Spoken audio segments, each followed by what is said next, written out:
So what would television be without pictures? Well, the answer is radio. On this Traveler Throwback Thursday, we meet Channel 3's first news photographer, George Stein. This story from 1986. On a hill on the far southwest corner of Madison, construction crews in the spring of 1956 put up the broadcasting tower that put Channel 3 on the air. Those early days of television were a lot of trial and error. The station did remote broadcasts from tents and in front of rocket ships. Why? Well, we're not quite sure.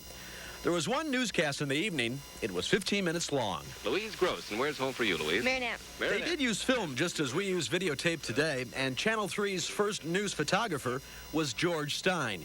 He operated a photo service downtown and sold news film to all three Madison TV stations on a freelance basis.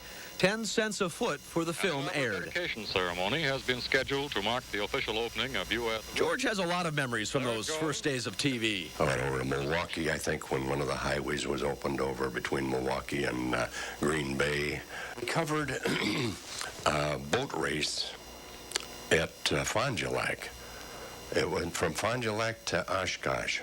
And when they were coming in at the end, some little so-and-so with a 8mm camera right in front of me stands right up, covers the lens up, and there I was without the finish of the race.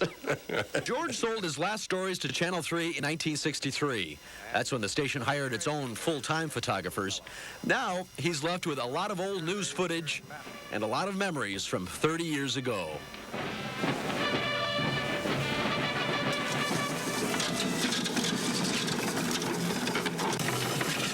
And you know, 30 years from now, some young pup will probably interview me about how things were way back in 1986. The more things change, the more they remain the same.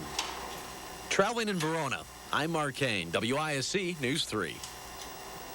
So, sir, what was it like back in 1986? I know that was just like that. I was a lot younger. That is, you were 30. I was 30 back then, but George was a great guy, and that was it was fun looking back way back then. That is tremendous. I like that stuff. Every Thursday. Okay, I'll be back.